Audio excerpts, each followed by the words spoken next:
अस्सलाम वालेकुम। प्रोग्राम दौरा के साथ मैं हूं असदरीम खान और मेरा साथ देंगे इफ्तिखार शराजी साहब। जैसे आपने देखा, पीटीआई के रहनुमाओं का कहना है कि मरीम नवाज शरीफ साहिबा तमाम कानूनी तरीक़ाकार के ज़रिए उनके मुतालिक फ़ैसला किया जाएगा। पंजाब के वज़ीर कानून साहब का भी यही कहना था कि इस पर जो फ़ैसला होगा कानून की रोशनी में होगा।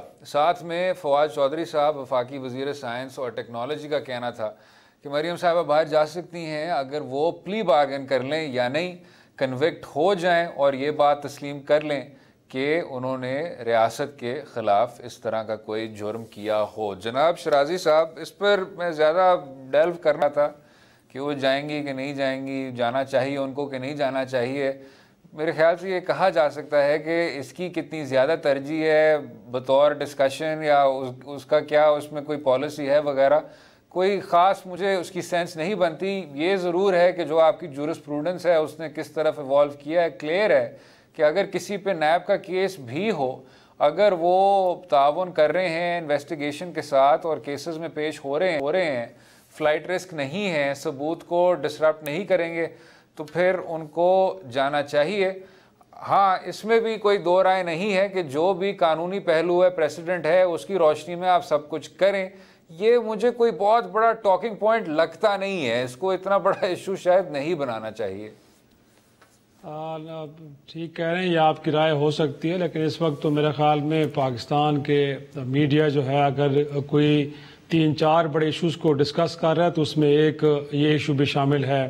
यकीनी तौर पर उसके मेरिट्स बनते हैं कि नहीं मरते, इसके ऊपर डिबेट ज़रूर की जा सकती है। लेकिन इससे पहले कि मैं इसके ऊपर कुछ अपनी राय का इजहार करूँ, आज इस्लामाबाद में असद एक इम्पॉर्टेंट दिन था और आज प्राइम मिनिस्टर हाउस के अंदर कुछ अहम मुलाकातें भी हुई हैं। जहांगीर तरीन साहब मिले हैं आज वज़ीर आज़म से, और DGISI जनरल फैज़ साहब भी उनसे बड़ी तवील उनकी नशिस्त हुई है। और एक तीसरी मुलाकात भी कहा जा रहा है कि हुई है, लेकिन क्योंकि उसके ऊपर प्राइम मिनिस्टर ऑफिस खामोश है तो लिहाजा मैं भी खामोशी के ऑप्शन लेता हूँ। लेकिन आज बड़ा इंपॉर्टेंट दिन था इस्लामाबाद में, और प्राइम मिनिस्टर के साथ जो मुलाकातें थी कहा जा रहा था कि बड़ी अहम मुलाकातें हैं। यकीनी तौर पर उनके अंदर बहुत सारे अहम इश्यूज को डिस्कस किया होगा। अब आ जाते हैं इस तरफ, उस वक्त भी इस खदशे का इजहार असद किया जा रहा था कि ये जाएंगे तो शायद वापस नहीं आएंगे। वो 4 हफ्ते, वो 6 हफ्ते गुजर गए। उसके बाद जिस तरह की मेडिकल रिपोर्ट्स भिजवाई जा रही हैं उनके ऊपर खुद पंजाब की हुकूमत, वहाँ की मेडिकल टीम अदम एतमाद का इजहार कर रही है। तो जब इस तरह के मामलात हों और फिर साथ में अब ये कहा जाए कि एक शख्स के जो खुदा न खास्ता करीबुल मर गए, उसके इलाज की बड़ी अशद ज़रूरत है और फौरी होना चाहिए, लेकिन वो शख्स ये कहे कि जब तक मेरी साहबजादी नहीं आएंगी तो मैं अगरचे क्रिटिकल स्टेज पे हूँ लेकिन इलाज नहीं कराऊंगा। तो ये चीज़ें जब हो रही हैं तो इससे फिर साजिशी थ्योरियाँ जन्म लेती हैं कि मियाँ नवाज शरीफ साहब किसी अंडरस्टैंडिंग के तहत बाहर गए हैं, वो मेरिट पे नहीं गए। माजरत के साथ उन तमाम इदारों से, बिलखुसूस जुडिशरी ने तो वही देखना है कि जो उनके सामने पेश किया गया था असद, कि कहा गया था कि जो प्लेटलेट्स का लेवल बहुत नीचे गिर गया है, वो इस वक्त ICU में हैं, उनके घर के अंदर खास एक यूनिट बना दिया गया है और अगर वो बाहर ना गए तो उनका इलाज नहीं हो पाएगा, पाकिस्तान में इलाज हो नहीं सकता। वो नहीं हो सका। और जब वो उनके प्लेटलेट्स गिरे होंगे, आपको याद होगा कि उनके साहबजादे की तरफ से एक ट्वीट आया था उस वक्त कि कहीं लगता ही है कि उनके अब्बा जी को कहीं कोई जहर तो नहीं दिया गया। अब अगर मैं कहता हूं कि बाकी तशखीस में काफी टाइम लगा है, तो जैसे उन्होंने लंदन में लैंड किया था तो मेरा ख्याल में पहला टेस्ट तो ये होना चाहिए था कि जो उनके साहबजादे के खदशात थे कि क्या मियाँ साहब को जहर तो नहीं दिया गया, तो वो भी टेस्ट नहीं हुआ। अब वो कह रहे हैं कि उनकी कोई हार्ट सर्जरी होनी है, उनका कोई उस हवाले से कोई इलाज होना है, लेकिन जब तक मरियम वहाँ पे नहीं होगी तब तक ये प्रोसेस ऑन नहीं होगा। तो इससे तो मेरे ख्याल में वो जो फिर साजिशी थ्योरियाँ हैं उनके ऊपर हमें यकीन करने के अलावा हमारे पास कोई ऑप्शन नहीं है, कि कोई ना कोई अंडरस्टैंडिंग जरूर है जिसके तहत वो बाहर गए हैं। न सिर्फ वो गए हैं, फिर आपका तो लॉ का बैकग्राउंड है, जो ज़र जमानत हो या फिर जैसे शख्सी जमानत, शहबाज शरीफ साहब 50 रुपए के स्टैम्प पेपर के उन्होंने जमानत दी है कि जी वो जैसे सेहतयाब होंगे तो वो अपने भाई को लेके आएंगे। ज़र जमानत अदालतों में वो बॉन्ड जमा करवाए जाते हैं, या जो जमानत देने वाला शख्स होता है उसका तो इस मुल्क में होना बड़ा जरूरी है। बड़ी हैरानकुन बात है कि जिस शख्स ने जमानत दी है वो भी भाई के साथ बाहर बैठे हुए हैं, और अब खबरें ये आ रही हैं कि कौमी असम्बली के अंदर पहले पब्लिक अकाउंट्स कमेटी की उन्होंने चेयरमैनशिप छोड़ी। अब कहा जा रहा है कि कायदे हिज़्ब इख्तिलाफ के लिए भी खाका नवाजी साहब का नाम सामने आ रहा है, गोया कि वो भी नशिस्त वो छोड़ रहे हैं, ये किरदार भी किसी और के हवाले किया जा रहा है। तो इससे तो मतलब यही है कि आप फिर बड़े लंबे अरसे के लिए गए हैं और किसी खास हिकमत अमली के तहत गए हैं, और मेरे ख्याल में वो जो हिकमत अमली है, वो जो अंडरस्टैंडिंग है, उसका मुझे लगता है कि इमरान खान साहब बिलखसूस हिस्सा नहीं है। अगर वो हिस्सा होते तो पहले मरहले पे जब नवाज शरीफ साहब का जाना था और कहा जा रहा है कि उनकी हालत बड़ी क्रिटिकल है, उसके बावजूद हुकूमत वक्त ने कहा कि कम अज कम उनको अपनी प्रॉपर्टी प्लेज करनी चाहिए, को रखनी चाहिए। हमें इस बात का यकीन हो कि अगर वो वापस नहीं आते तो कोई तो ऐसी चीज हो कि जिसको हम बाद में जब्त कर सकें, नहीं हो सका। अब भी वो कह रहे हैं कि वो अगर बाहर जाना चाहते हैं मरियम साहिबा तो कम से कम प्री बार्गेन कर लें, कुछ पैसे तो गवर्नमेंट किटी में जाएं कि जो इतना मुकदमा हम हैं, साहबजादी वहीं पे हैं, उनके वहां पे बाकी समधी भी बैठे हैं, इतने बड़े और भाई बैठा है।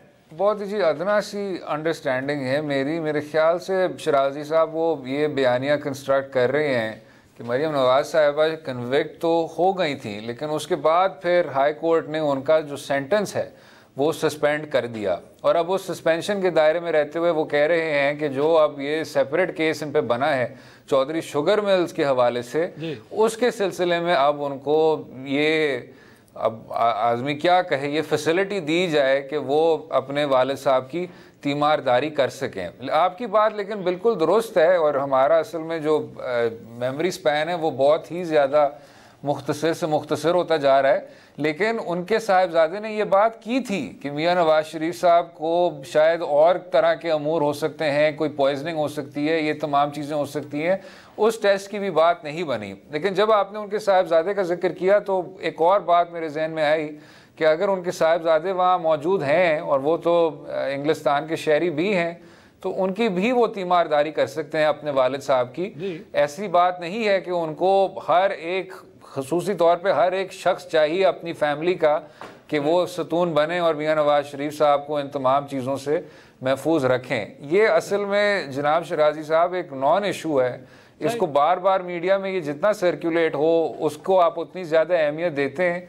और आपने कुछ मुलाकातों का जिक्र किया, अगर दूसरे जानिब शहबाज शरीफ साहब वापस आते हैं और कायदे हिज़्ब इख्तिलाफ का किरदार पूरी तौर पे अदा करना चाहते हैं तो फिर शायद कोई बात बनती है, कोई पॉलिसी डिस्कशन हो सकती है। हिज़्ब इख्तिलाफ का क्या डायरेक्शन होगा वो भी उस पर भी डिस्कशन हो सकती है। और जो उससे भी बढ़ के दिलचस्प बात है शराजी साहब वो ये है कि जब बात हो रही थी वज़ीर आला पंजाब के उम्मीदवार की कि PMLN से उस आदमी को वो कौन होना चाहिए, क्योंकि शहबाज शरीफ साहब तो अब ग्रेजुएट कर चुके हैं, कौमी सतह पे आ चुके हैं, तो अभी भी हमजा शहबाज साहब का लोग नाम बार बार ले रहे हैं कि हमजा शहबाज ही हो सकते हैं।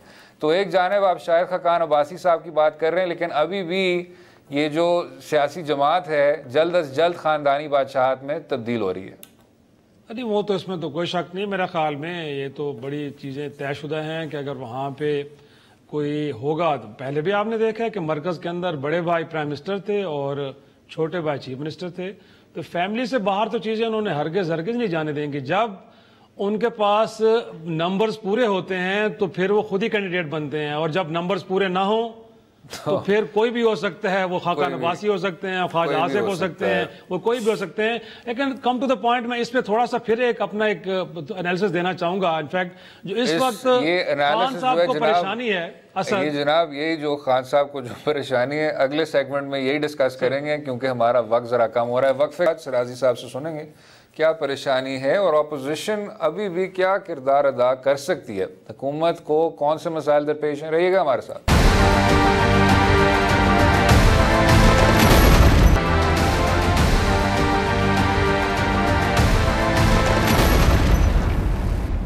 वेलकम बैक टू दो राय। बात हो रही थी हुकूमत वक्त के दरपेश मसाइल पर। जनाब शराजी साहब, इससे पहले कि आप बताएं कि वज़ीर आज़म साहब को कौन सी परेशानी है, क्या परेशानी और क्यों है, ये जो बार बार बात की जाती है हर हुकूमत के बनने के 1-2 साल बाद कि जी ये तो गिरने वाली है, एक नेशनल गवर्नमेंट आ जाएगी, कुछ अफवाहें हैं, हमें जो कहने वाले हैं उन्होंने ये बताया था। हम अब इससे जनाब थोड़े से दूर जा सकते हैं। आपको पीपल्स पार्टी का दौर याद होगा जब भी तारुल कादरी साहब आया करते थे तो वही नेशनल गवर्नमेंट आ रही है, रियासत गिरने वाली है, फिर धरने के वक्त भी हमने वही बातें। जिम्मेदारी खुद सियासतदानों की होती है कि वो इस तरह की बातों से एहतराज करें जिससे ये तासुर मिले कि कोई तीसरी ताकत आ रही है, किसी को बूटों की आवाज़ सुनाई देती है तो किसी को नेशनल गवर्नमेंट के ख्वाब आते हैं। बात मुजफ्फराबाद में एक जलसे से खिताब करते हुए मिड टर्म इलेक्शन की बात कर दी। भाई आपको समझ नहीं आ रही थी कि आप करना क्या चाह रहे हैं।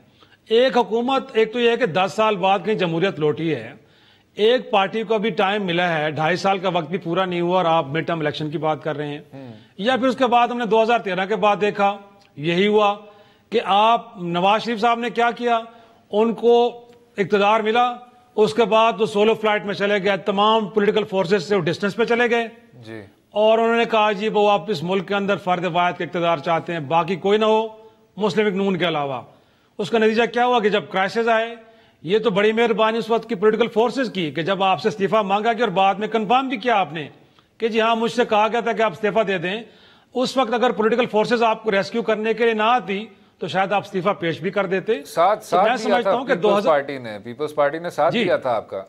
बिल्कुल ऐसे है। तो मेरा ख्याल में यही वो मौके होते हैं कि जिससे आप सीखते भी हैं कि आप अगर एक पॉलिटिकल कॉन्सेंसस बना के रखते हैं, एक अच्छी एटमॉस्फेयर बना के रखते हैं, तो कम अज कम हुकूमत के लिए या जमहूरियत के लिए जब खतरात आते हैं तो ये तमाम, क्योंकि बड़े स्टेक होल्डर्स हैं पॉलिटिकल फोर्सेस, ये इकट्ठे हो जाते हैं और किसी भी किस्म के खतरे को फिर ये बेहतर तरीके से एक तरह से निपट सकते हैं। लेकिन अगर आप सोलो फ्लाइट में जाएंगे, आपको याद होगा कि 2013 से 2018 की जो हुकूमत थी इनकी, उसमें पीपल्स पार्टी ने कितने गिले किए कि सिंध के अंदर क्या कुछ हो रहा है, वो रेंजर्स के इख्तियारात हों, वहाँ पे ऑपरेशन हों या बाकी मामलात हों, लेकिन नहीं सुनी गई। और नतीजा ये निकला कि जब उसके बाद पनामा को लेके या दीगर क्राइसिस आए तो नवाज शरीफ साहब अकेले खड़े थे। उसके बाद फिर उनको डिस्क्वालीफाई होकर घर भी जाना पड़ा। उसके बाद वो लाहौर से जीटी रोड भी गए तो अकेले गए, किसी भी सियासी जमात ने फिर उनका साथ नहीं दिया, क्योंकि उनका अपना रवैया जो था माजी में वैसे था कि वो किसी सियासी जमात के साथ बैठने के लिए तैयार नहीं थे। लेकिन मैं समझता हूँ कि जी असद, इस वक्त जो खान साहब को अगरचे माशी प्रॉब्लम्स अपनी जगह पे हैं, जारी सी बात है, महंगाई की सूरत हाल, बाकी इशूज, लेकिन ये जो बिलखुसूस शरीफ फैमिली के हवाले से तासुर शायद ये दिया जाता है कि कोई डील हुई है जिसके नतीजे में गए, और खान साहब को तो नैरेटिव ये था कि किसी को नहीं छोड़ूंगा, किसी को नहीं बख्शूंगा, सबके से मैं पैसे लूंगा, जो जेलों में डालूंगा। लेकिन अब वो लोग बाहर जा रहे हैं। मैं समझता हूँ कि तस्वीर का दूसरा रुख ये भी है कि वो लोग जो अपने आप को कहते थे कि हम नजरियाती हो गए हैं, वोट को इज्जत दो, मैं लोगों के साथ खड़ा हूं, मेरा मरना जीना यहां पे है, अगर लोग वो खुद अब भाग रहे हैं तो खान साहब को चाहिए कि इनको एक्सपोज करें कि ये वो लोग थे कि जो इस मुल्क का अपेरेंटली कह रहे थे कि हमें तो अवाम का दर्द है, लेकिन अब अवाम को छोड़ के ये तो लंदन के अपार्टमेंट्स में जाना चाह रहे हैं, तो वो जा रहे हैं, तो आप इनको एक्सपोज कर होने दें, रादर ये कि आप रोक रहे हैं। मैं तो सजेस्ट करूंगा कि इनको, मरियम को भी जाने दें, ताकि आपके पास एक अच्छा नैरेटिव आए कि ये लोग तो अवाम की बात करते थे, आज ये खुद चले गए अवाम को इस दलदल में छोड़ के। तो बेहतर यह है कि आप जाने दें और इनको एक्सपोज करें। आपने अभी बात की, आप जाने दें इनको, एक्सपोज करें आप। इससे पहले जो आपने बात की सोलो फ्लाइट की, अब क्योंकि आपने कहा कि कुछ लोग और चीज़ों के ख्वाब देख रहे हैं और क्या कुछ सुन रहे हैं, चौधरी परवेज़ इलाही साहब ने पाकिस्तान पीपल्स पार्टी की तारीफ़ करते हुए उनको बेहतरीन इत्तेहादी कहते हुए कहा कि पीटीआई को, ये तो नहीं कहा कि पीटीआई को कुछ सीखना चाहिए, लेकिन जो इम्प्लिकेशन थी वो वाज़े थी। अब उनको इस वाली जो कमेटी थी पीटीआई की, जो कि उनके जो शिकायत हैं उनको दूर करने के लिए उसको तश्कील दिया था, उनसे भी वो नाराज़ थे। उन्होंने कहा था कि पिछली कमेटी हमारी बातें मान चुकी थी। अब वही जो PMLQ के बार बार कहना है कि इमरान खान साहब को कुछ लोग गुमराह कर रहे हैं, चौधरी शुजात हुसैन साहब ने भी अभी बयान दिया। तो जनाब काफ़ी ये जो इस तरह की अफवाहें हैं, र्यूमर्स हैं, अक्सर उनका जो मरकज़ होता है वो PMLQ होता है कि शायद PMLQ से एक उम्मीदवार आने वाले हैं पंजाब में, और फिर उसके बाद वज़ीर आज़म इमरान खान साहब एक बार फिर उस्मान बुज़दार साहब की भरपूर हमायत करते हैं और कहते हैं कि जी 5 साल में बुज़दार साहब कहीं नहीं जाने वाले। अब तो खैर पख्तूनख्वा जाके भी उन वज़ीर आला साहब के बारे में भी कहते हैं कि ये भी 4 साल में नहीं जाएंगे।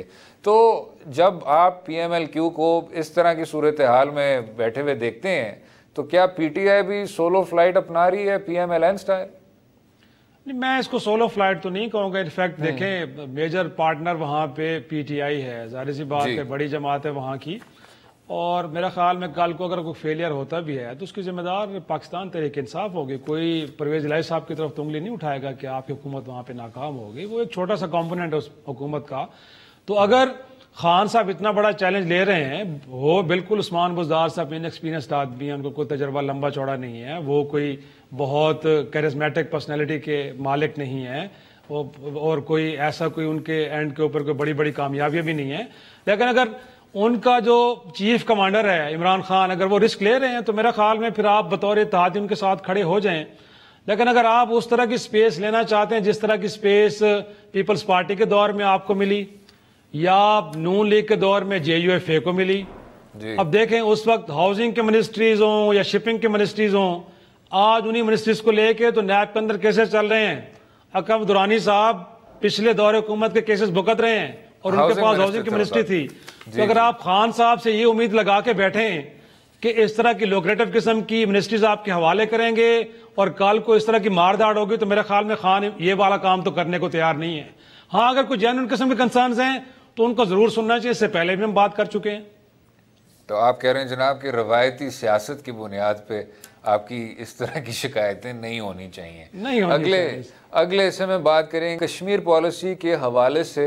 योम कश्मीर, योम यकजहती कश्मीर तो मनाया गया, लेकिन अब उसके बाद हुकूमत वक्त क्या पॉलिसी तय करेगी और उसी पॉलिसी के मुतालिक हुकूमत के नुमाइंदों ने जो तनकीद की। रहिएगा हमारे साथ।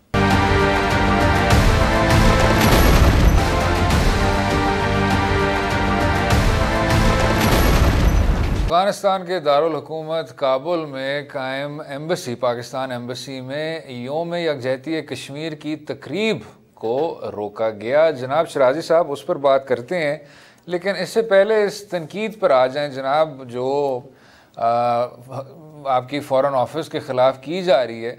मुझे जो बहुत ज़्यादा एक तरह से हैरत होती है जनाब, वो ये है कि जब वजारत आपकी इंसानी हकूक़ की हो, और इस बात को ज़रा छोड़ देते हैं कि आपका क्या तजर्बा था इंसानी हकूक़ के हवाले से या कवानीन के हवाले से या किसी एस्पेक्ट के हवाले से जिसमें ह्यूमन राइट्स और लॉ और इन तमाम चीज़ों का इंटरसेक्शन हो, उसको छोड़ के और ये देखते हुए कि इंसानी हकूक़ किस सतह पे पाकिस्तान में पहुंच चुका है, उसका कितना बुरा हाल है, हमारे कितने ज़्यादा डिसनफ्रेंचाइज लोग हैं। आप चाहे आदमी किधर जाए जनाब, ख़वातीन के राइट्स आप ले लें, बच्चों के राइट्स ले लें, ट्रांसजेंडर के आप राइट्स ले लें, सेक्टेरियन इश्यूज़ जो हैं यहाँ इंसानी हकूक़ से ये तमाम चीज़ें जुड़ी हुई हैं, वो सब आप छोड़ छाड़ के आगे बढ़ वजारत ख़ारजा पे आप आ जाएं और वहाँ कश्मीर पॉलिसी के हवाले से बात करना शुरू हो जाएं।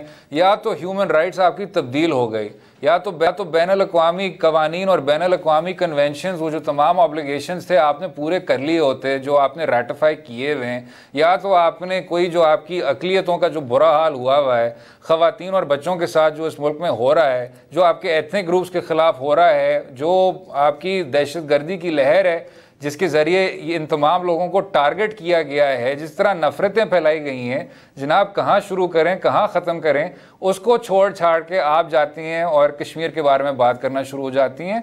फ़ॉरेन ऑफिस का काम आपका काम नहीं है, फ़ॉरेन पॉलिसी आपका काम नहीं है। कश्मीर के हवाले से जो वहाँ इंसानी हकूक़ का सारा इन्फ्रिंजमेंट हो रही है उस हवाले से आप कम से कम बात कर रही हैं, लेकिन फ़ॉरेन पॉलिसी की पॉलिसी डायरेक्शन दे रही हैं। जनाब कोई इधर पॉलिसी डायरेक्शन है कि किसके पास क्या जुरिस्डिक्शन है? वैसे असद, जिस मुल्क में मौलाना फजल रहमान को कश्मीर कमेटी का चेयरमैन बनाया जा सकता है, वहाँ पे शेरी मज़ारी साहबा कश्मीर पे बात कर सकती है। इतनी स्पेस देनी चाहिए हमें, कोई ऐसी बात नहीं है, वो बात कर सकती हैं। लेकिन मेरे ख्याल में देखा जाए तो जो साबिक़ हुकूमत थी, नवाज शरीफ पे सबसे बड़ा क्रिटिसिज्म ये आता था कि वजारत ख़ारजा कोई फुल टाइम वहाँ पे वज़ीर ख़ारजा नहीं, अपने पास उन्होंने कलमदान रखा हुआ है। और फिर हालत ये थी कि ऊफा में हम कश्मीर का जिक्र करना भूल गए जब हमने एक जॉइंट डिक्लेरेशन वहाँ पे जारी किया था इंडिया के साथ। लेकिन इस वक्त मैं समझता हूँ कि इमरान खान साहब बाकी महाजों पे कितनी उनकी परफॉर्मेंस ठीक है या नहीं है, लेकिन मैं समझता हूँ कि फॉरेन अफेयर्स के अंदर बड़ा ज़बरदस्त जा रहे हैं और उन्होंने इस जो खारजा पॉलिसी है उसको डोमिनेट भी किया और बेस्ट वे में ड्राइव भी कर रहे हैं। UN के अंदर उनकी स्पीच हो, डेवोस के अंदर बात करनी हो, या अमेरिका के दौरे के दौरान थिंक टैंक से बात करनी हो, या कोई और फोरम हो, तो मेरा ख्याल में जिस तरह खारजा पॉलिसी को बेस्ट वे में ड्राइव कर रहे हैं इमरान खान, तो ज़बरदस्त। मैं कहता हूँ कि उन्होंने शामिल कुरैशी साहब हमें कहीं नज़र भी नहीं आते माजरत के साथ, जिस तरह बेस्ट वे में वो इस सारे इशू को लेके चल रहे हैं। और बिलखसूस जो कश्मीर का मुकदमा है, जिस बेहतरीन अंदाज में इस वक्त आपके प्राइम मिनिस्टर लड़ रहे हैं, शायद माजी में हमें इसकी कोई नज़ीर नहीं मिलते कि इतना खुल के बोलें और इतना ज़बरदस्त तरीके से बोलें। लेकिन मेरा ख्याल में अगर शीरी मज़ारी साहब के क्रिटिसिज्म को देखा जाए तो स्पेसिफिकली इस 15 महीने की बात मेरे ख्याल में वो नहीं कर रही। हमें थोड़ा सा इसको दूसरे अंदाज में देखना चाहिए कि माजी के अंदर ज़रूर ये क्रिटिसिज्म आता रहा है और बड़ा फेयर क्रिटिसिज्म था। जब हम कश्मीर कमेटी के ऊपर तनकीद करते थे तो फॉरेन अफेयर्स के ऊपर भी हमें, जो दफ्तर खारजा उसके ऊपर भी हमें इसी तरह का तनकीद करनी भी चाहिए और की भी गई है। और इसमें कोई शक नहीं है कि जिस अंदाज में इस सारे मामले को लेकर चलना चाहिए था, शायद हमारे दफ्तर खारजा ने उस अंदाज में इसको लेके नहीं चला। और यही वजह है कि वो डेलीगेशन बैरून मुल्क भेजने हों या मुल्क के अंदर पार्लियामेंटेरियंस को एंगेज करना हो या थिंक टैंक्स को या मुख्तलिफ इंटेलिजेंशिया को एंगेज करना हो, तो मुझे नहीं लगता। आप अगर देखें तो पाकिस्तान के दफ्तर खारजा बिलखसूस वज़ारत खारजा के ऊपर सवाल उठते हैं कि हमारी खारजा पॉलिसी को कौन देख रहा है, किस तरह देख रहा है, हमारे डिसीजन बड़े लॉजिकल नहीं होते। सही कह रहे हैं। मैं कह रहा हूँ कि मुतबादिल क्या है। अगर कश्मीर का जो इशू है कभी पहले इतना ज़्यादा नुमाया नहीं हुआ तो दफ्तर खारजा वो क्या कुछ कर सकता है जो कि इससे मुख्तलिफ होना चाहिए था। इसमें कोई दो राय नहीं है कि वज़ीर आज़म इमरान खान ने जिस तरह कश्मीर का कॉज एडवोकेट किया है माजी में, उसका शायद कोई इस तरह का प्रेसिडेंट हमें नहीं मिलता।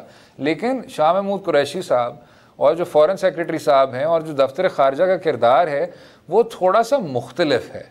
और वो है कि आपने ये तमाम जो ग्राउंड वर्क है, इसका जो सारा एक्चुअल होमवर्क है, बयानिए को ले डाउन करना, इन लोगों से बात करना, बाकी सफारत खानों से लिएज़ॉन करना, अक़वाम मुत्तहिदा में मोमेंटम बिल्ड करना, जो कि बिल्ड किया आपने और कई दहाई बाद आपने इतनी ज़्यादा मोमेंटम बिल्ड की।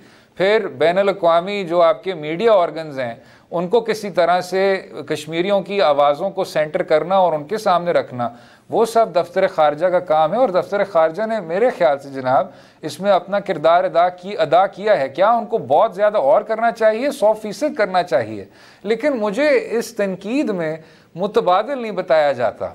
और जब वो तनकीद आती भी है वजारत इंसानी हकूक़ की जानिब से, जब हमारा इंसानी हकूक़ के डायरेक्शन में इतना बुरा हाल है कि आदमी कहे क्या, ना तो कानून साजी पे काम किया जा रहा है, ना पॉलिसी डायरेक्शन पे काम किया जा रहा है, ना इंटरनेशनल कन्वेंशंस की इम्प्रूवमेंट की बात की जा रही है, तो वो वजारतें या वज़ीर आज़म वो एस्पेक्ट जो कि ठीक कर रहे हैं, जो कि ये हुकूमत ठीक कर रही है, सही कर रही है, उनको इससे भी आगे बढ़ के करना चाहिए। मुझे जनाब इन दो चीज़ों के बीच जो खला है, जो तजाद है, वो बहुत ज़्यादा लगता है। बिल्कुल बिल्कुल ठीक कह रहे हैं मेरे ख्याल में कि कोई शख्स भी जो अपना एक्चुअल काम है वो नहीं कर रहा। शेख रशीद साहब के बारे में भी कहा जाता है कि वो हर हफ्ते जाके लाहौर में सियासी मेला तो लगाते हैं, बट मैं नहीं कह रहा। इस मुल्क की आला तरीन अदालत ये फरमा रही है, सुप्रीम कोर्ट, कि पाकिस्तान का तरीन इदारा रेलवे का है और उसको उन्होंने कहा भी है, आपके सामने है। बिल्कुल ठीक कह रहे हैं। और जो मुल्क की पार्लियामान है उसका भी जो लेवल ऑफ सीरियसनेस है उसको आप देखें कि जिस दिन आप मुतफिका करारदाद 4 फरवरी को मंजूर कर रहे हैं असद, उस दिन कौमी असम्बली के अंदर कोई 1.5-2 दर्जन लोग होंगे। 342 के ऐवान में इतने लोग मौजूद थे, अगर कोई कोरम की निशानदेही करता तो शायद इजलास ही खत्म हो जाता। और जिस हस्ती ने गोया के चेयरमैन कश्मीर कमेटी ने जिन्होंने करारदाद पेश करनी थी वो आधा पौना घंटा लेट आए। अच्छा, उसके बाद ऐवान बाला की भी जरा सुन लें। वहां पे सूरत हाल ये थी कि चेयरमैन सेनेट को ये याद ही नहीं रहा कि यहां से भी करारदाद मंजूर होनी है। वो इजलास मुलतवी करके अपने चैम्बर में चले गए और उनको फिर चैम्बर में किसी ने कॉल करके बताया कि भाईजान अभी तो करारदाद मंजूर होनी थी कश्मीर से मुतालिक। तो दौड़े दौड़े दोबारा ऐवान में वापस आए और एक गैर आईनी तरीके से दोबारा इजलास को कंटिन्यू किया और वहां से करारदाद मंजूर हुई। अगली बात देखें कि काबुल के अंदर जो आपने बात की है, एक लेजिटिमेट मोमेंट है और मूवमेंट है कश्मीर की, और फिर ये एक ऐसा इशू है कि जो यूएन के एजेंडे के ऊपर पड़ा हुआ है, और एक ऐसा मुल्क जिसके शहरी 30 लाख 35 लाख आज भी इस मुल्क के अंदर रह रहे हैं, वहां की सरकार ने वहां यौम यकजहत कश्मीर के हवाले से तकरीब एक होटल के अंदर मुनक्कद करने की इजाजत नहीं दी। तो क्या मेरे दफ्तर खारजा को नहीं चाहिए था कि अफगान सफीर को दफ्तर खारजा तलब किया जाता और शदीद एहतजाज किया जाता, लेकिन इस बात किसी ने कान ही नहीं धरे, इसको बड़ा एक नॉर्मल वे में लिया गया। तो मैं समझता हूं कि वो ये चीज है कि जिसको आपको कम से कम अपनी एंगर तो शो करनी चाहिए थी, अपना इजहार नापसंदगी का इजहार तो जरूर करना चाहिए था, लेकिन वो भी नहीं किया गया। अच्छा शराजी साहब, ये जो नुकात हैं इन पर तो मेरे ख्याल से बिल्कुल इत्तेफाक करता हूँ जनाब कि बहुत ज़्यादा और चाहिए था, और इस पर आपने गुस्से तक का इजहार नहीं किया। ये कहना कि जी उस पर काम किया जा रहा है, हमने कंप्लेंट फ़ाइल कर दी है, बहुत कम है। ये एक लेजिटिमेट तहरीक है, एक लेजिटिमेट मूवमेंट है, और दुनिया के लिए ये एक मिसाल बन गई है। अगले हिस्से में बात करेंगे, कौमी असम्बली ने एक करारदाद मंजूर किया जो कि काफ़ी मुतनाज़ा वाज़ेह हुआ। रहिएगा हमारे साथ।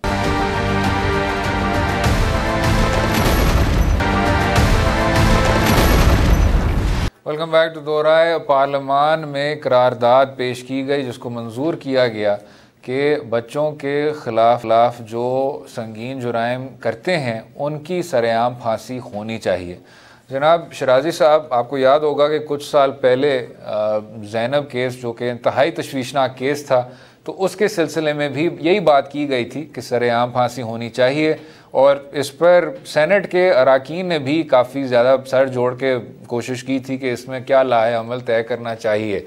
ये डिबेट भी हो चुका और इस पर फैसले भी आ चुके हैं, आपके हाई कोर्ट के भी फैसले हैं जो कि कहते हैं कि ये आपके जो माशरा है, माशरे को ये डिग्रेड करता है, माशरे को ये रेडिकलाइज करता है, रेडिकलाइज सुनिए उसको ब्रूटलाइज करता है।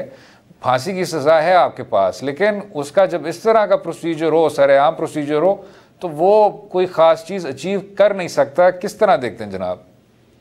नॉर्मली तो खैर ये उनके खैर तो अली मोहम्मद खान साहब की जज्बाती एक तरह से इजहार था उनके जज्बात का, और मेरे ख्याल में वो बता रहे थे बुनियादी तौर पे कि कितना सीरियस क्राइम है जो कि नहीं होना चाहिए, लेकिन साथ में वो बतौर पार्लियामेंटेरियन ये बात भी जानते हैं कि इस मुल्क में ये मुमकिन नहीं है। आप तो एक आलमी कन्वेंशन के सेक्रेटरी हैं, लिहाजा आपको याद होगा कि पीपल्स पार्टी के दौर में तो मौत की सज़ाओं पर अमल दरामद भी रोक दिया गया था, उसी के नतीजे में कुछ यूरोपीय यूनियन से आपको कंसेशंस भी मिली थी, और अब भी आप पे दबाव है कि ये जो पनिशमेंट इसको ख़त्म किया जाए। तो मेरा ख्याल में ये डूएबल तो नहीं है, लेकिन बुनियादी पीछे इसके जो उनके जो लॉजिक कार फरमा है कि जब आप पब्लिकली किसी को हैंग करेंगे तो लोगों के लिए निशान इबरत होगा और लोग खौफजदा होंगे और जराइम नहीं करेंगे।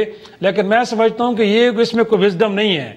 बुनियादी तौर पर तो रूट कॉजेज उनकी तरफ जाए ना कि ये जराइम हो क्यों रहे हैं, आप उनको तलाश करें और उनको एड्रेस करने की कोशिश करें, रादर ये कि आप किसी को चौकों में चौराहों में इस तरह लटकाएंगे तो उससे आप समझते हैं। जनाब लोग यही कहते हैं कि ज़िया साहब के दौर में जो कि वो फेमस पप्पू केस हुआ था कि वो इबरत की एक तरह से निशाना बना था, और उस वजह से ये एक प्रेसिडेंट सेट हो गया, ये एक सिलसिला बन जाता है और माशरे में एक खौफ की लहर होती है जिस वजह से ये एक डिटरेंट इफेक्ट होता है। लेकिन जब इतने बड़े बड़े केसेस आपने देखे पिछले कुछ सालों में, उसके बाद साहिल की रिपोर्ट्स आई हैं, हमने इस शो पर डिस्कस किया है, उसमें उन्होंने पूरे आपको रिकमेंडेशंस दी हैं। उन्होंने तो कहा है कि बच्चों के ख़िलाफ़ जो इस तरह के जुराइम हो रहे हैं उनमें इजाफा हो रहा है। और उससे आगे बढ़ के शराजी साहब, आप मुझसे बेहतर जानते हैं, इस पर आपने बात भी की हुई है कि कसूर में जो कि इतना संगीन किस्म का आपको एक रिंग मिला था चाइल्ड अब्यूज़र्स का, जो एक बहुत बड़े सिस्टम का हिस्सा थे, उस सिलसिले में क्या हुआ, आपने कुछ पुलिस अफसरान को ट्रांसफ़र कर दिया और फिर आप बात भूल गए।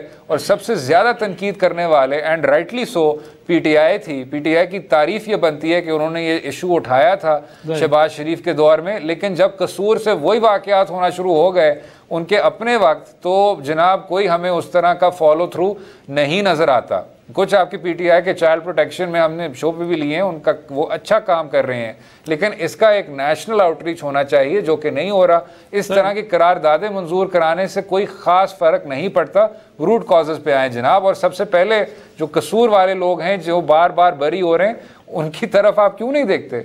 बिल्कुल बिल्कुल बिल्कुल बिल्कुल ठीक कह रहे हैं, और मेरा ख्याल में यही एक एरिया जिसके ऊपर काम करने की ज़रूरत है। ना तो करारदादों से, इवन के ना कि कानून साजी से, आपको ग्रास रूट लेवल पे जाके लोगों को एजुकेट करना पड़ेगा, सेंसिटाइज करना पड़ेगा, बच्चों को एंगेज करना पड़ेगा। इस तरह के सेंटर्स जो हैं जिनका काम ये है कि चाइल्ड प्रोटेक्शन के लिए काम करना, उनको एक्टिवेट करना पड़ेगा, तब जाके कहीं होगा मामला मेरे ख्याल में।